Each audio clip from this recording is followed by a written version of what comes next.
Well, time to get into this one. Welcome into Top of the Perch. Your host, as always, Nick Perch. Tottenham 2, Woolwich Arsenal 3. I don't even know.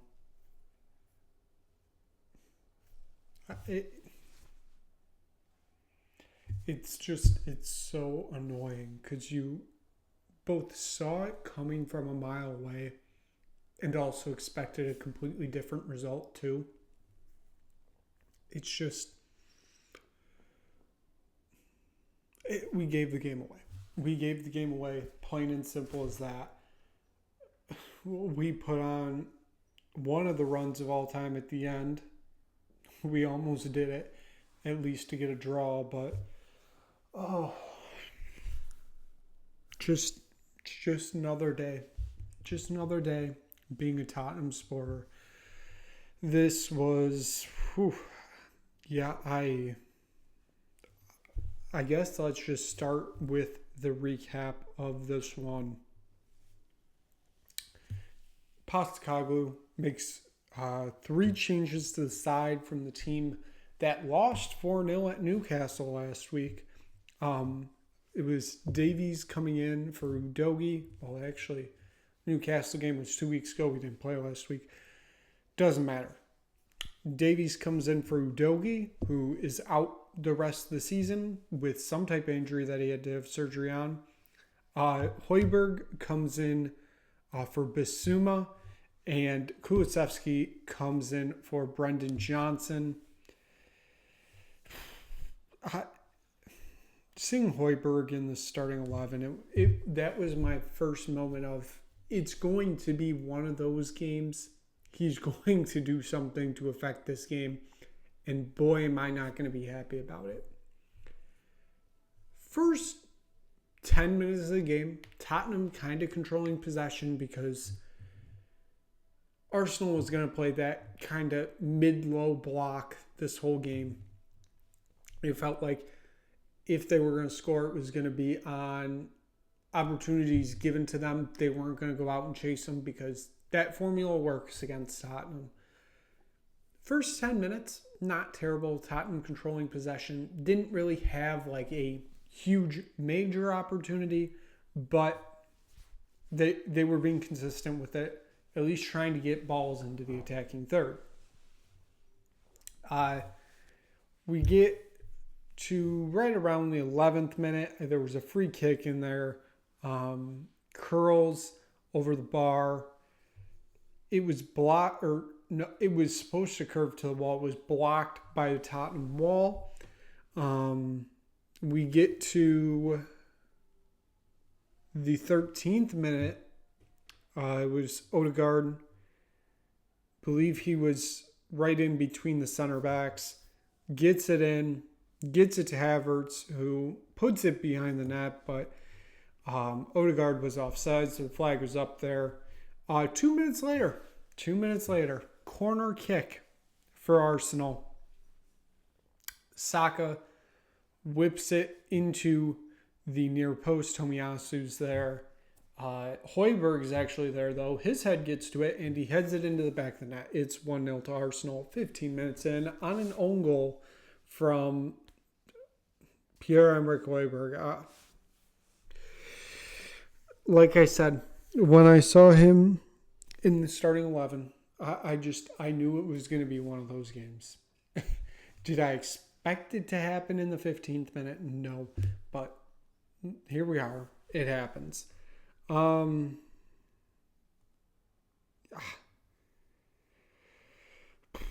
It just gets worse from there. We get to the 22nd minute. It is I believe it's Kulusevski. 22nd minute. Kulusevski takes a shot. It bounces off Partey, or it was a Partey clearance out of his box, lands at Kulusevski, who shoots it. It hits 2 Arsenal players, the second one being Tomiyasu, who directs it. Kind of falls in that weird area, between the goalkeeper and the rest of the players. Mickey Van de Ven's in that mix. He's going to be the first one to it. Van de Ven gets it. Boom. Right in the back of the net. It's 1-1. Absolute scenes. It feels like this is a momentum changer. And then VAR takes what seems like a 5-minute look at it. He's declared offsides, and it's no goal. Van de Ven was. I don't get the rule anymore, honestly. With Tomiyasu, going like this and elbowing the ball directly, it wasn't like a glaze or an indirect hit. Like, he was directing this to try to get to Rhea. Theoretically, that's possession to me. I mean, it happened in the West Ham game, but hey, I guess the rules are for thee, not for me. Well,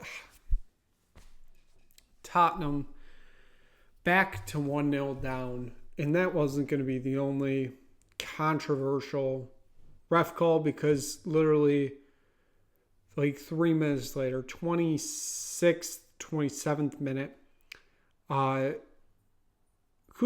making a break in the box. He's tripped out by Trossard. There's no call on that. It gets to... I honestly... It might have been Son, I think. It might have been Madison.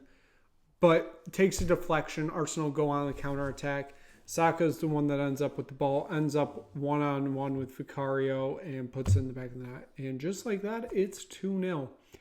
What a swing. What a swing.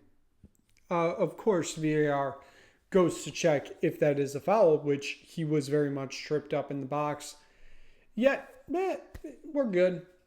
No VAR. Let's continue on. It's 2-0. Shambolic performance by the referees in this one. We get to 31st minute.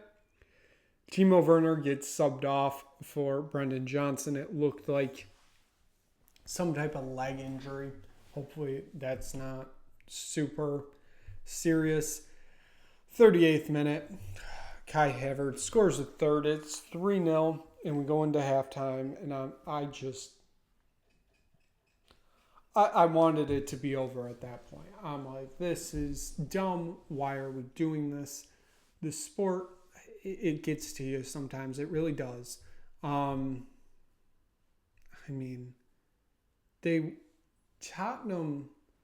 seemingly were controlling the game, but it fell apart every time Arsenal had even the slightest chance of an opportunity, and they capitalized on it. And it's just, you expect different results from different managers, yet somehow it's the same players doing the same things every single time. I don't get it. We get into the second half. We had... It kept evolving. The substitutions in the 64th minute. Bissouma and Richarlison came on for Madison and Højbjerg. And that's kind of when I actually felt a somewhat change in this Tottenham team.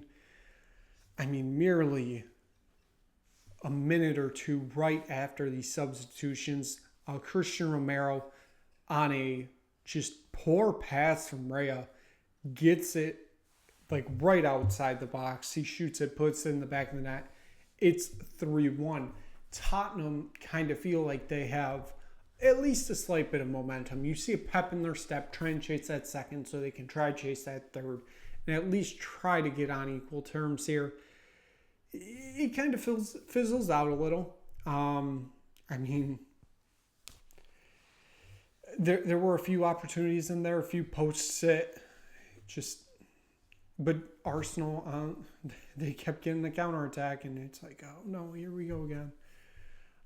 We get to the 84th minute. Ben Davies in the box, right on the edge of it, trying to play the ball. He clears the ball, and Declan Rice basically just kicks him right in the groin area, kind of right on the leg area. No foul called at the time. It takes a VAR check that gives Tottenham a penalty. Son puts it in the back of the net. It is 3-2. You thinking, hey, this can't be happening, can it?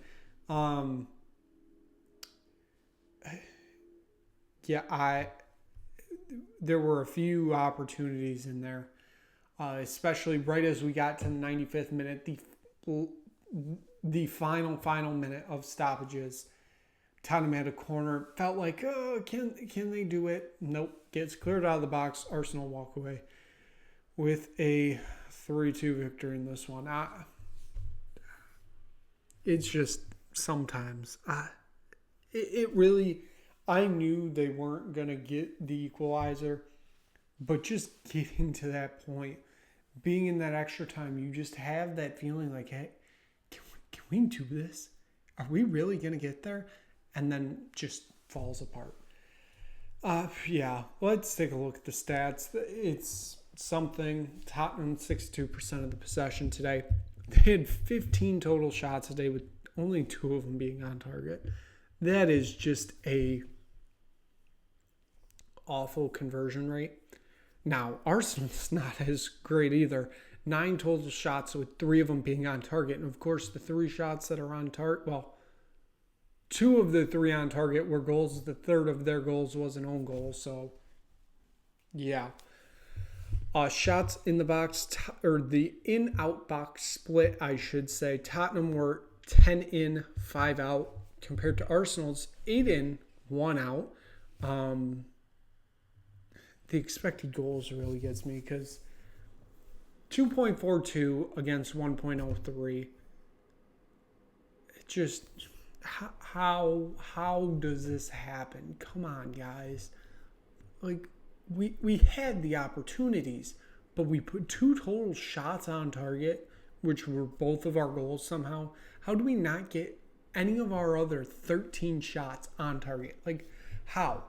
Get shots on target. Passes, it clearly demonstrates here Arsenal playing that mid-low block. 564 for Tottenham compared to 344 for Arsenal. This gets me to fouls in this game. Tottenham had 12. They had 2 yellow cards. Arsenal had 16 fouls in this game, 1 yellow card. This happens every single week. Somehow Tottenham have the less fouls, yet they have the more yellow cards. I don't get what these refs are doing. And then corners, it was an 8-6 split. Pretty even there, but I mean, 2 of Arsenal's goals basically came off of corners, and somehow, some way, Tottenham has not figured out how to defend a set piece yet. And we are in match week 35, I believe. How this hasn't been figured out at all this season, I don't get. This has been a problem since match week 1 against Brentford. Here we are now. It's match week 30 whatever against Arsenal at home. Kind of feels like Tottenham's last stand for the season. And what do? We go out with a whimper with 2 of the 3 goals being off a somewhat of a set piece. I don't get how this is still a problem for this team. We now, of course, move on to the player ratings.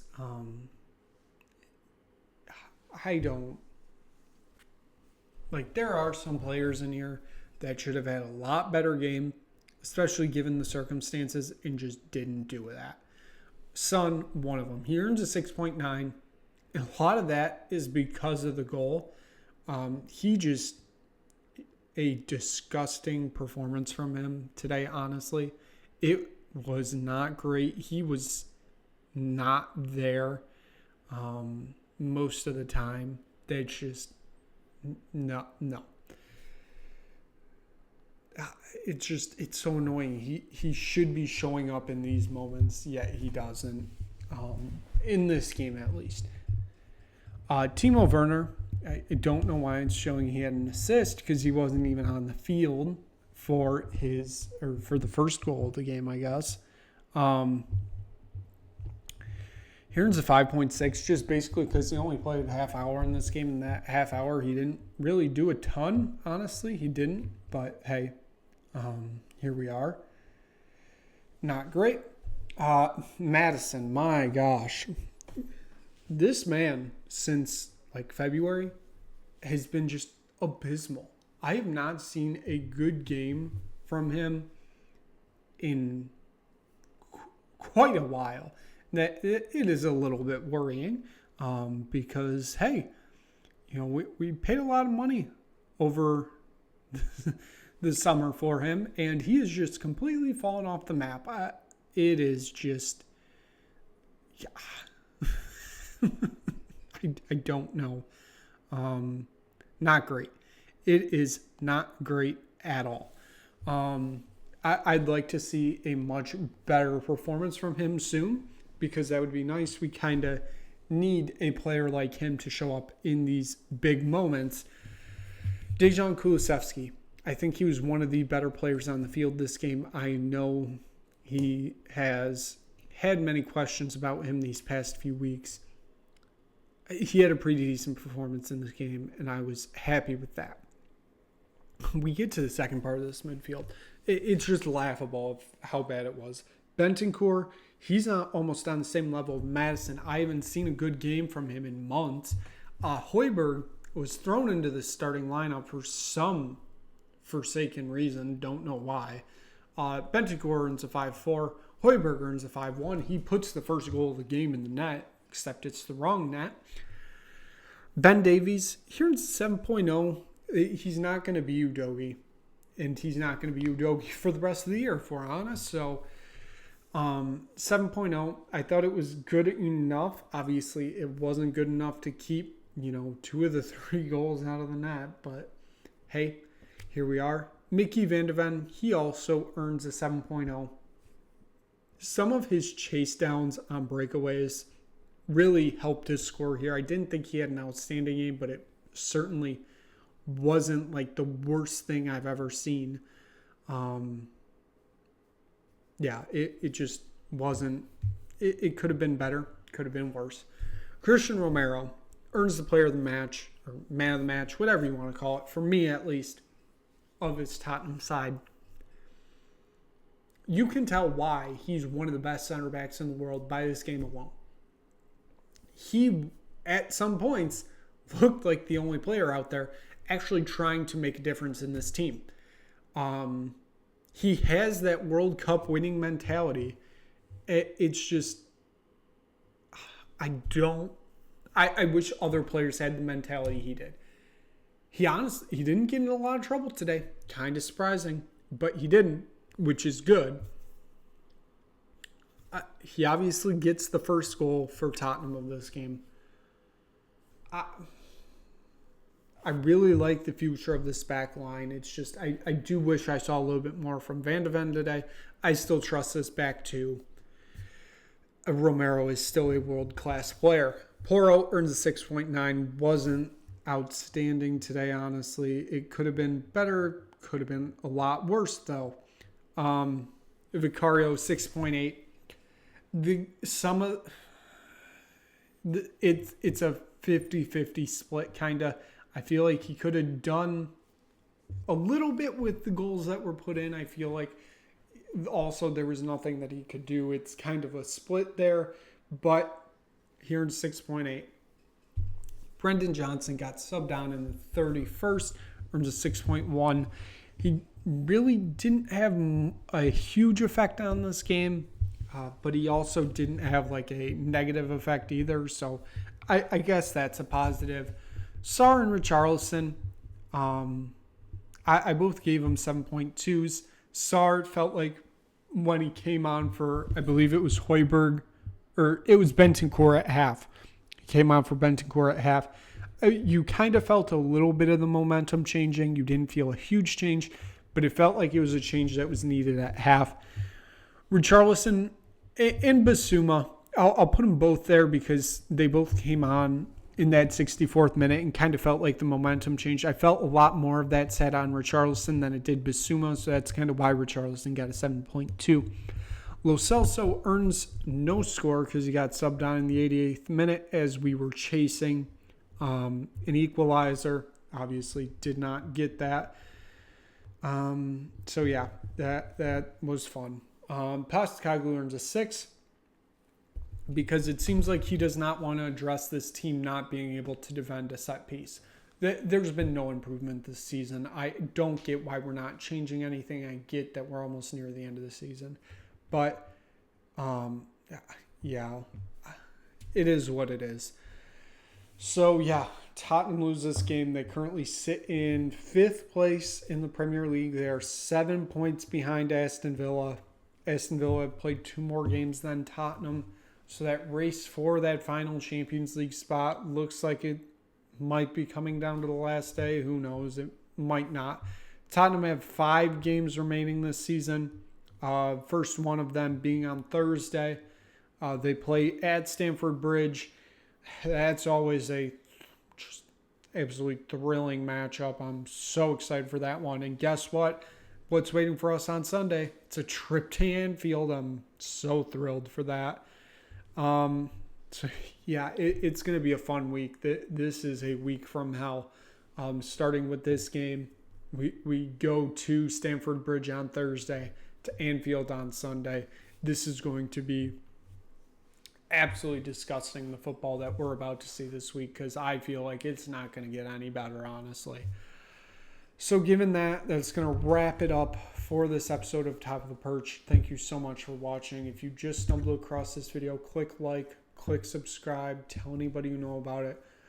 We'll be back to recap the final 5 games of the season. It's going to be a real thriller. Can tell you that for sure. At least we somewhat have a race for a Champions League spot. Honestly, I'd rather be in the Europa League, but the chase is still on. Hopefully something happens soon. So thank you so much for watching, and we will see you again soon for another episode of Top of the Perch.